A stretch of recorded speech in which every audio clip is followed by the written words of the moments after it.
Hi, today we are going to learn transaction in database. So transaction is an execution of set of instruction, or a transaction is an executing program that form a logical unit of database processing. हम transaction को आप relate कर सकते हैं operating system में process से. ठीक है, तो प्रोसेस क्या होता है, वो भी सेट ऑफ इंस्ट्रक्शन होता है. जैसे I1, I2, I3 इंस्ट्रक्शंस हैं जिससे एक प्रोग्राम बनता है और वो जब एग्जीक्यूट होता है, so that is a process. तो वैसे ही ट्रांजेक्शन होता है. तो ट्रांजेक्शन में सेट ऑफ इंस्ट्रक्शन होते हैं जो डेटाबेस से इंटरेक्ट करते हैं. फॉर एग्जाम्पल, अगर X कोई पर्सन है, वो 20 रुपीज Y को ट्रांसफर करना चाहता है, तो इसका ट्रांजेक्शन क्या हो जाएगा कि आप पहले X को रीड करें. जैसे आप मान लो कि आप ऑनलाइन किसी को पैसे ट्रांसफर करना चाहते हैं, तो ऑनलाइन आप पैसे ट्रांसफर करने के लिए क्या करते हैं, आप अपने बैंक में लॉगिन करते हैं.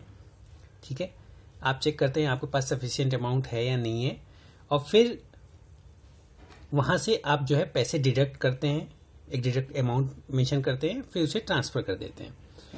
तो ये कुछ इस तरीके से होता है कि रीड X, पहले आप X जो है 20 रुपीज B को ट्रांसफर करना चाहता है, तो उसका सेट ऑफ इंस्ट्रक्शन हम लिख रहे हैं रीड X.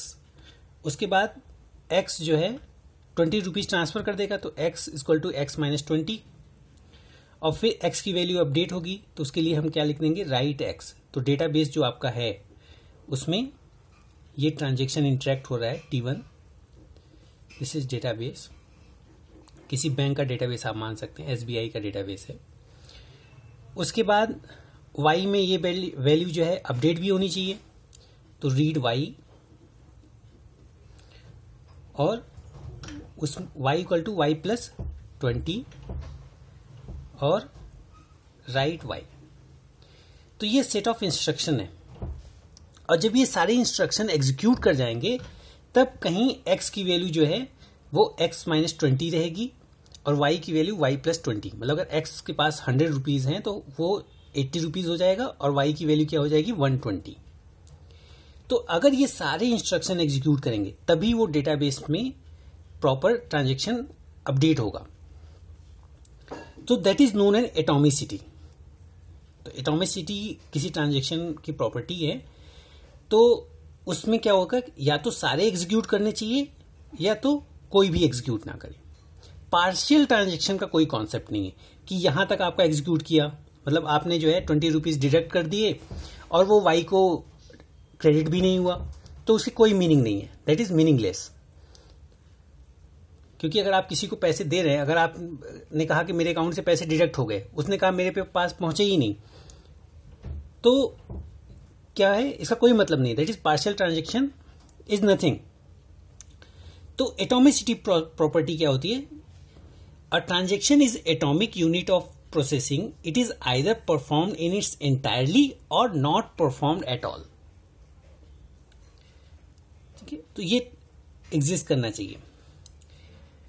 और ये एटॉमिसिटी एक्चुअली किसके द्वारा हैंडल किया जाता है, द ट्रांजेक्शन मैनेजमेंट कंपोनेंट के द्वारा. तो ये जो है ट्रांजेक्शन मैनेजमेंट कंपोनेंट जो है वो एटॉमिसिटी को इंश्योर करता है. कई बार आपसे मैनेजमेंट कंपोनेंट, ठीक है, ट्रांजेक्शन मैनेजमेंट कंपोनेंट जो है वो एटॉमिसिटी को इंश्योर करता है. ये जो एसिड प्रॉपर्टी है ट्रांजेक्शन की, अगर आपकी ट्रांजेक्शन हो रहा है तो उसमें एसिड प्रॉपर्टी होल्ड करनी चाहिए. तो उससे क्या होता है कि आपका जो डेटाबेस है वो कंसिस्टेंट होता है.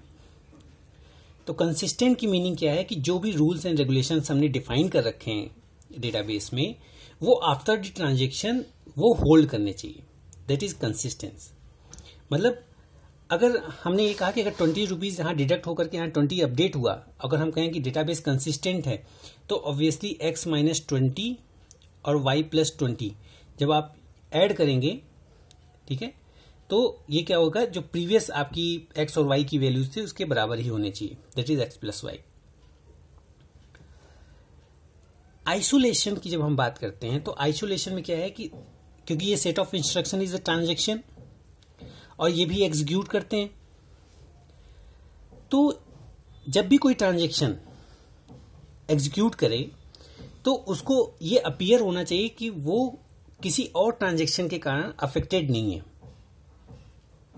तो लॉजिकली जो है उसको ये लगेगा कि वो अकेले ही जो है एग्जीक्यूट कर रहा है, और तभी ये सारा अपडेशन सक्सेसफुली परफॉर्म हो रहे हैं। So a transaction should appear as though it is being executed in isolation from other transaction. But अगर रियल लाइफ सिनेरियो में बात की जाए तो आइसोलेशन इज वेरी डिफिकल्ट, क्योंकि एक ही डेटाबेस से बहुत सारे ट्रांजेक्शन इंटरेक्ट होते हैं। जैसे आप रेलवे का डेटाबेस देख लीजिए, आप जब भी कोई टिकट बुक करते हैं तो एट ए टाइम कोई और भी उसी ट्रेन में टिकट बुक कर रहा होता है। तो बट हमें यूजर वन को ये लगता है, अगर मान लो यूजर वन किसी IRCTC के डेटाबेस में से टिकट बुक करना चाहता है और वहीं यूजर टू है, सेम टाइम वो भी बुक कर रहा होता है, लेकिन हमें ऐसा लगता है कि हमें टिकट मिल गया तो हमने ही केवल जो है टिकट बुक किया है, बल्कि ये ऐसा होता नहीं है। तो लॉजिकल आइसोलेशन उसमें होना चाहिए। नेक्स्ट है ड्यूरेबिलिटी। तो ड्यूरेबिलिटी जो ट्रांजेक्शन की प्रॉपर्टी है that is also known as permanency. मतलब एक बार अगर आपने कोई चेंजेस परफॉर्म कर दिए तो वो परसिस्ट करना चाहिए इन डेटाबेस में। मतलब अगर एक बार ये सारा इंस्ट्रक्शन एग्जीक्यूट हो गया तो आफ्टर दिस ट्रांजेक्शन y की वैल्यू 20 इंक्रीज जब हो जाए तो वो वही होनी चाहिए, और x की वैल्यू जो है x माइनस 20 ही होनी चाहिए। ऐसा नहीं कि आफ्टर सम टाइम किसी कारण y की वैल्यू जो है 30 इंक्रीज हो गई जबकि हमारे में 20 ही था, या फिर वो फिर से x को रिटर्न हो गई विदाउट एनी ट्रांजेक्शन। तो ये नहीं होना चाहिए। That is durability mean permanency. ये आपके किसी हार्डवेयर या सॉफ्टवेयर फेल्योर से अफेक्ट नहीं होना चाहिए। मान लो आफ्टर दिस ट्रांजेक्शन जो है आपका सिस्टम शट डाउन हो गया, तो भी डेटाबेस में वो एग्जिस्ट करना चाहिए कि जब आप फिर से सिस्टम ऑन करें डेटाबेस सर्वर का तो y की वैल्यू y+20 होनी चाहिए और x की वैल्यू x-20 होनी चाहिए। सो दैट इज ड्यूरेबिलिटी और परमानेंसी। अच्छा, ये ड्यूरेबिलिटी जो है ये किसके द्वारा मेंटेन की जाती है? रिकवरी मैनेजमेंट के द्वारा। रिकवरी मैनेजमेंट एक आपका कंपोनेंट है ट्रांजेक्शन में। रिकवरी मैनेजमेंट के द्वारा जो है आपका ड्यूरेबिलिटी मेंटेन की जाती है। और आइसोलेशन जो है वो कॉन्करेंसी कंट्रोल, कि एक साथ बहुत सारे ट्रांजेक्शन जब एग्जीक्यूट करते हैं तो कॉन्करेंटली बहुत सारे ट्रांजेक्शन एग्जीक्यूट करेंगे तो उसको किससे मेंटेन किया जाएगा? कॉन्करेंसी कंट्रोल से, कंट्रोल कंपोनेंट से।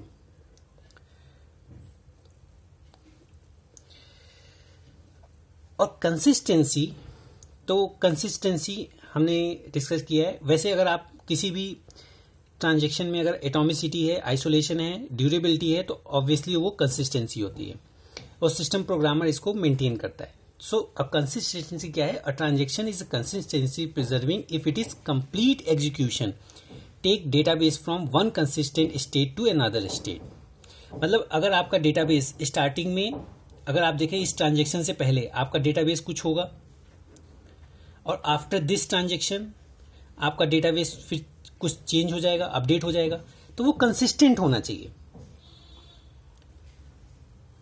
कि यहां पे x की वैल्यू थी कुछ और y की कुछ वैल्यू थी। आफ्टर ट्रांजेक्शन x की वैल्यू x-20 हो गई और y की वैल्यू y+20 हो गई। ठीक है, so that is consistency. So this is introduction of transaction and acid property of transaction. Thank you.